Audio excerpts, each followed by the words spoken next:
to TUC0's Talks. TUC0's Talks is a leadership podcast where we talk to military leaders and to athletic coaches to try to figure out how do we take care of people and how do we learn and fail forward. Failure is an incredible blessing because it's an opportunity to learn. The problems and the trials that you learn from, 99% of the time, it's not you that pays the price of them. If anyone wishes to deny their truth or their soundness, the only direction which he can proceed historically is not forward, but backwards toward the time when there was no equality, no rights of the individual, no rule of the people. And I felt the floodgates happening, and he said to me, my voice is getting all choked up right now. Make sure that you like and subscribe and get ready to check in with TUC0's Talks.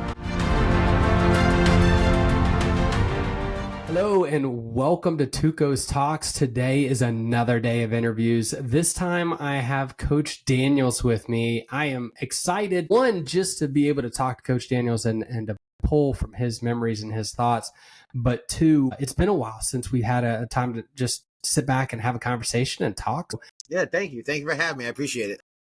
Yeah, absolutely. Absolutely. I really credit you, Coach, for not just teaching my boys lacrosse, but just teaching them how to grow and be a man. And so first day I see you yelling at them and I'm like, oh boy, we're going to see how this goes. So I asked the boys, I said, so what'd you think? And they go, like, you can tell he actually cares about us.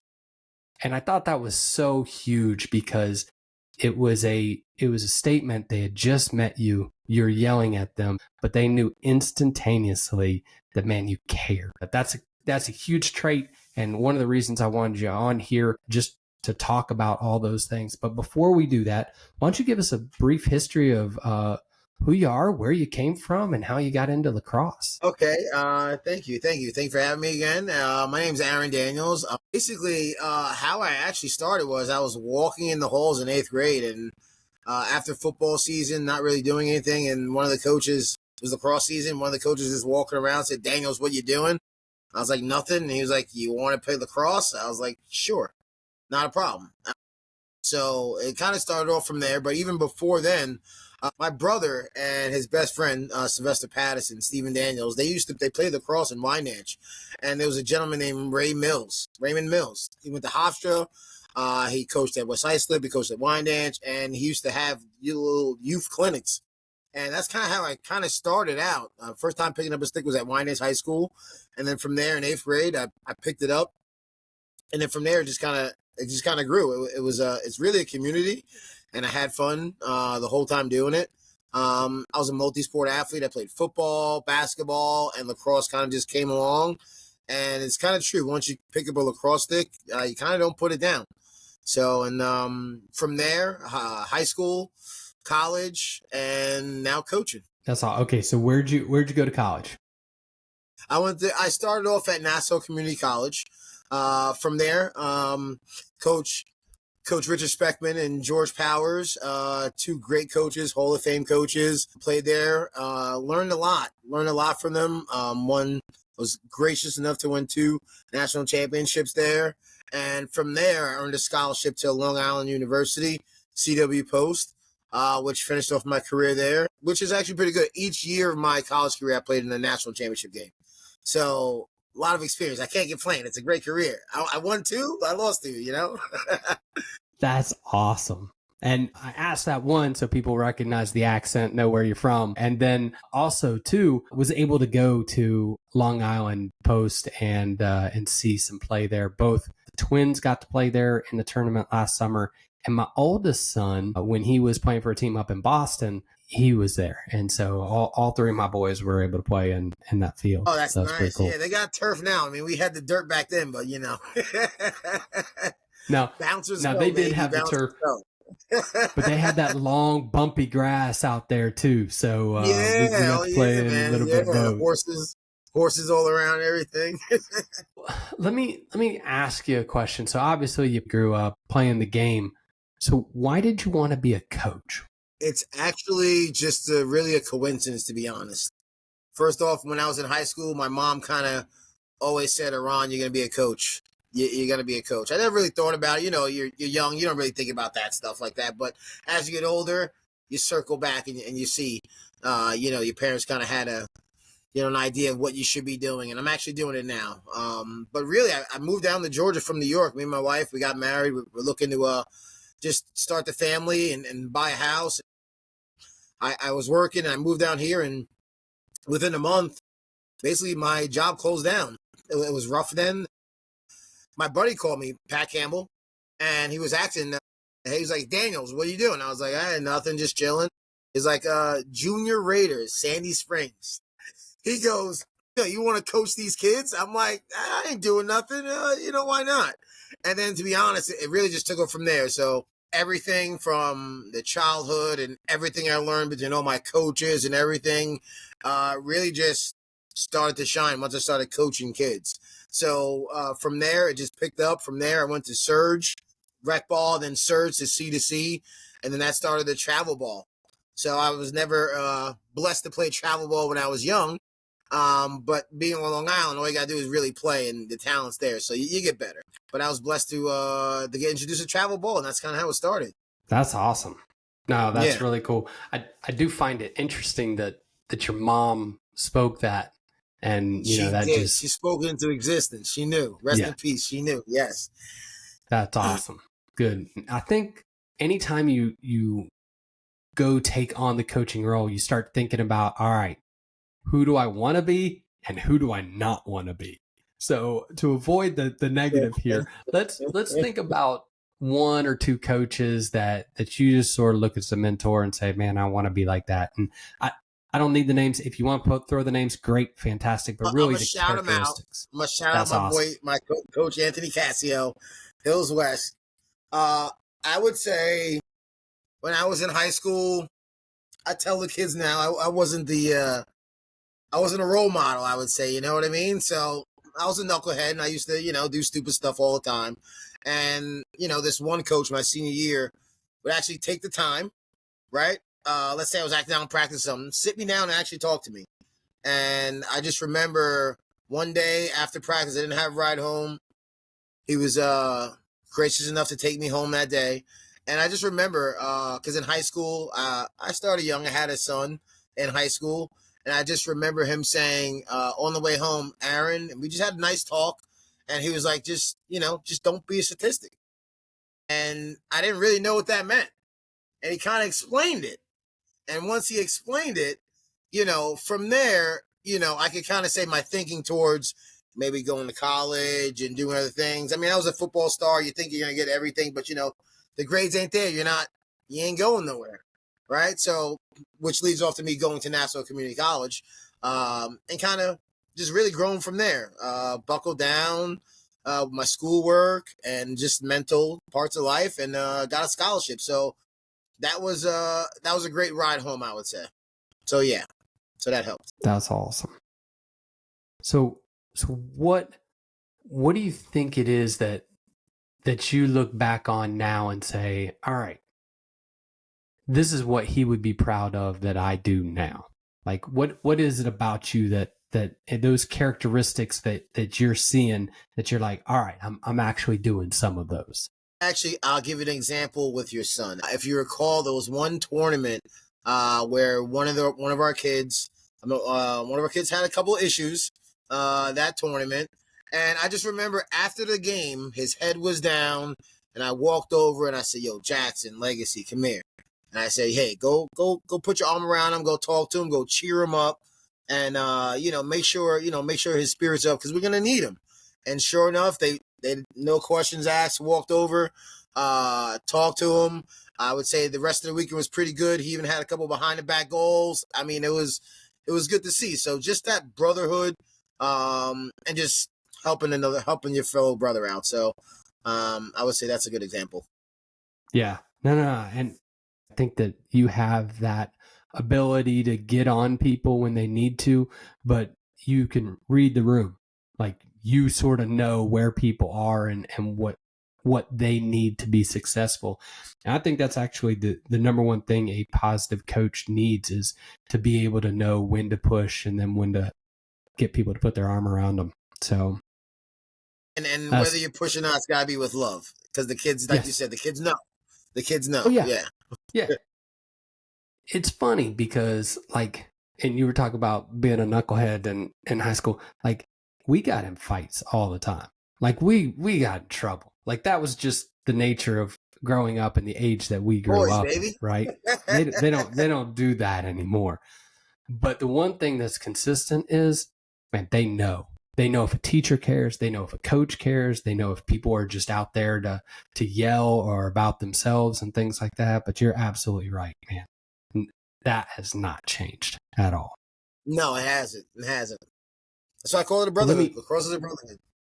Yeah, 100%. Yeah. When you walk away eventually, and that's going to be years to come, what is the legacy that you want to leave behind? What is it that when you walk away, you want people to be like, man, Coach Daniels was X? That is a great question. That's a great question. When I leave coaching, which, to be honest, as I was thinking about this, I don't think I'm really ever going to leave coaching. It sounds crazy, but if I'm going to die, there's two ways to die. One, I'm going to be chilling with my wife in the bed with the holding the hands. Or I'll be coaching and shoot the ball low. And just, you know what I mean? So there you go. So, but if I do step away from coaching, or even when I stop, I just want everyone, you know, in terms of mindset, you know, like, just always compete. I don't care. You don't need to be the best player on the field. You can be the worst player on the field. As long as you compete and give 110%, you never know what's going to happen, right? And it just helps build confidence. And when you work off the field on your game, your confidence just builds. And sports, I feel like, is all about helping build character and confidence. And that's what you need in life, whether you're at work or outside sports, on and off the field. You need that. You need to be competitive, right? And you need to be caring. So that's character and, you know, a little edge with you. So that's really it. Yeah, that's good. Okay, so we always talk about leaders. They need to be students as much as anything. So let me ask you, what are you learning right now? It's funny. I am actually learning everything, because when you're in high school, and that's why I'm good at coaching, because I tell these kids, I coach and I yell at these kids and I tell them everything. I know they don't know or remember anything, because I didn't. I didn't realize all this stuff until I really stopped playing. And then I'm like, oh, okay. So, you know, just the game is always evolving. You know, the equipment's evolving, players are evolving, schemes are evolving. So, I'm kind of like water. I just kind of go with the flow in terms of coaching and learning. If you're a New York coach and, you know, you got that experience, I'm going to listen to you. So I really listen to anybody. I'm really quiet. I really take it in when I'm around the people, see what they're doing, and use that in my own game, and just kind of see what I could use to help my game get better in terms of coaching and helping kids out, really. Yeah. Well, let me ask specifically about this year. So I was following you guys all the time, and incredible year. Like, you were so far past the expectations that at least I had, and probably other people had. Tell me what happened this year. What did you learn? What did you see? Well, starting out at Brookwood, you know, the program definitely needed a little pick me up. Our kids were young last year. In year 2, with all the yelling and pushing, it definitely helped. It definitely helped. And then year 2, a couple of teams we lost to, we beat, got a couple of awards, you know, like you're saying, recognition. And it's really just putting in the work. You know, like I said, I started out in 8th grade, and I realized you really have to put in the work. There's really no excuse. And that's what I kind of pushed to the kids, and they did the work. You know, 91 clinics on Sundays and wall ball. They got a $30,000 wall built at the school. Kids are using it. So it's really just a little bit of effort with the parents and the coaches, and it kind of works. So we really built from there. The hardest part is trying to repeat that and help kind of build a youth program there. So once that gets going, which it should, it's all about culture. A couple wins help. All right. So what was the record before you got there, and what was your record this year, and then what successes did you guys have as a team? I'll tell you this. This last year was our first time ever Brookwood going to the second round of the playoffs. This year was our first year ever going undefeated, winning our area. In Area 3, I want to say we had the most points scored in Area 3. I deal with the offense, you know what I'm saying?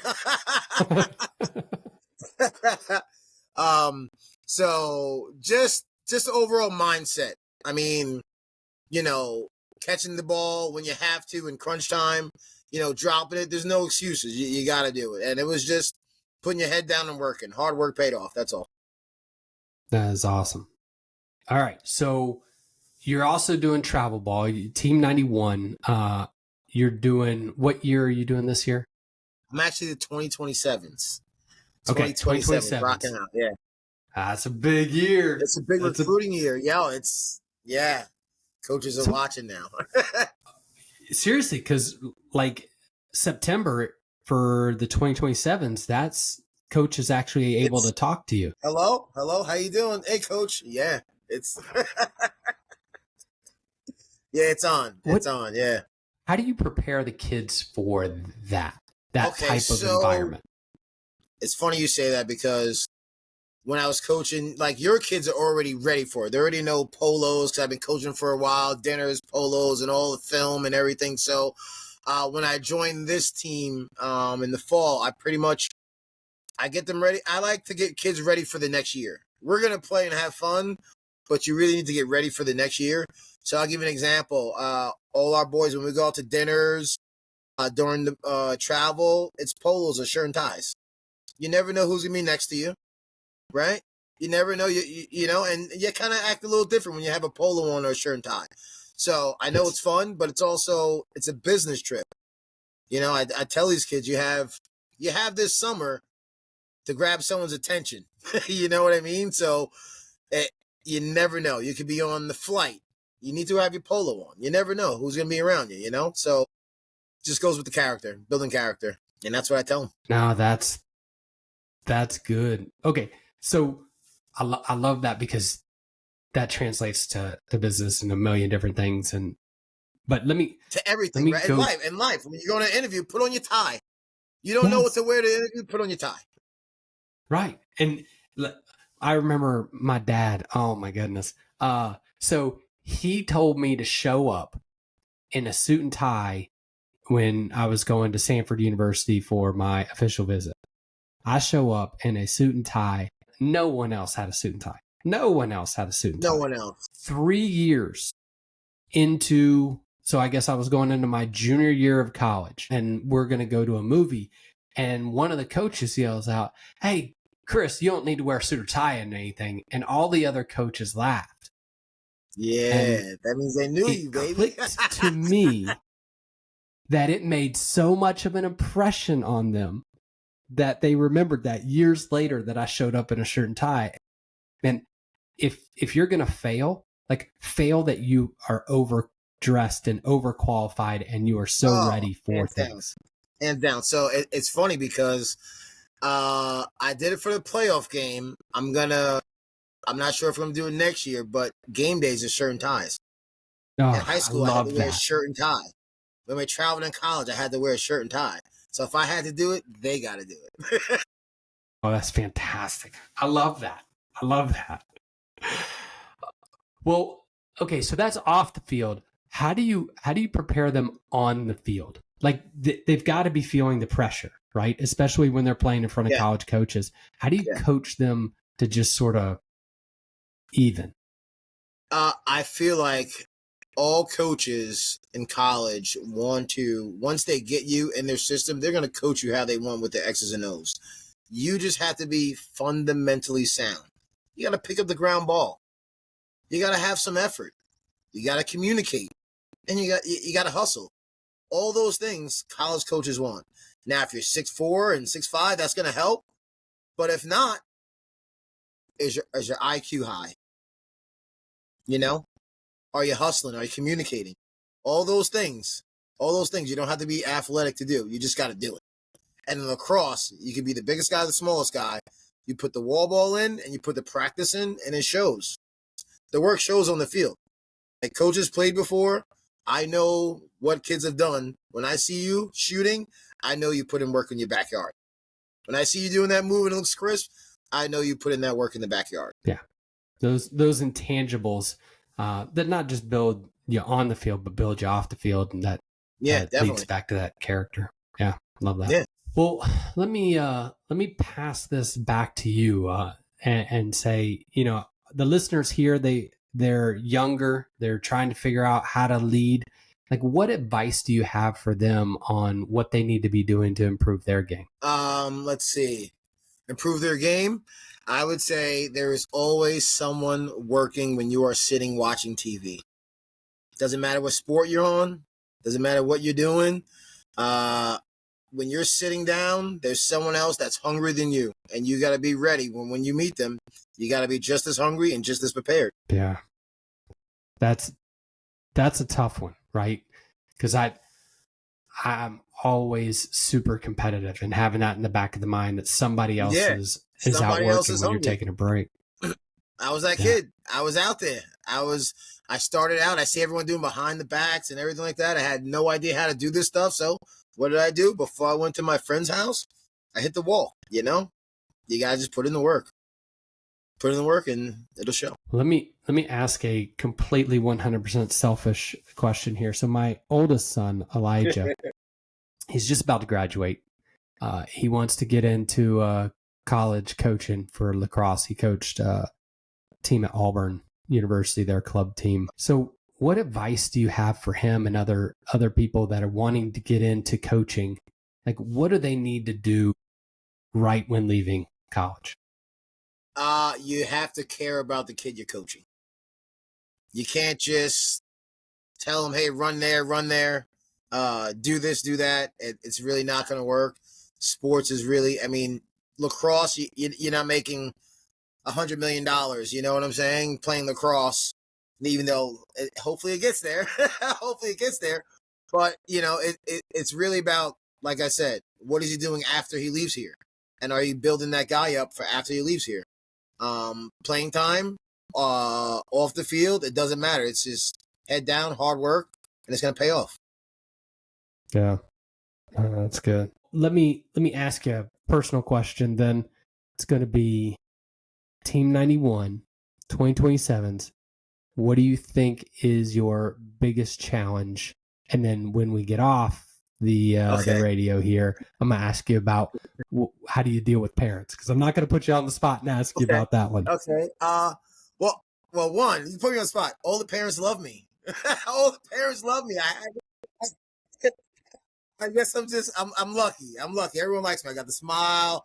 I mean, like you said, the first day of practice, I was yelling at your kids. Yeah, and I love it. I haven't coached them in a year, and they text me to this day. You know what I mean? So it's 100%. It's just all about love. It's all about love. Yeah.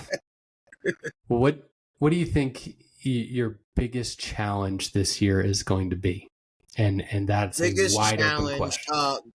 Going into the fall with a first team started out rough, and then they kind of started gelling. They kind of started believing into the system and everything we're doing with the additions that we have, because towards the end, towards our last tournament, we only had 2 tournaments. Towards our last tournament in the fall, we started gelling, and we actually made a playoff run.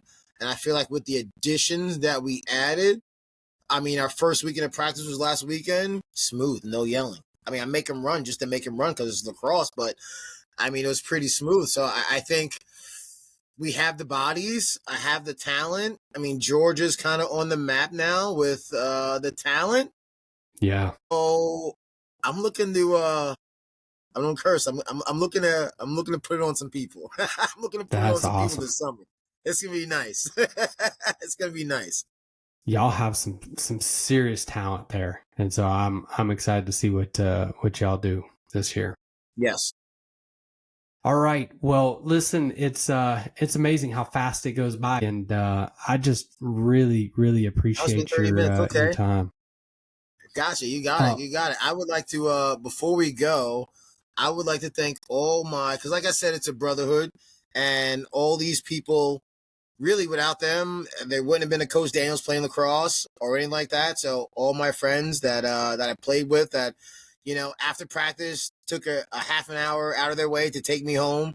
I would like to definitely thank them. And you got Greg Economo, you got Matt Mulcahy, you got Brian Campbell, Sylvester Patterson, and just really all my teammates from Nassau and Long Island University and even Half Out Hills West. Thank you, gentlemen. That's awesome.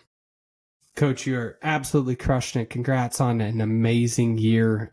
Thank you for just caring for my boys and for, I will tell you that Team 91 2028 team will go down in my mind as one of the best. Yes, definitely teams was. of all Definitely time. was. It was so much fun. So much fun. Yeah, definitely. All right. Well, from Coach Daniels and I, appreciate y'all joining. Hope you learned as much as I did. And this is TUC0's Right. Check it out. Peace out.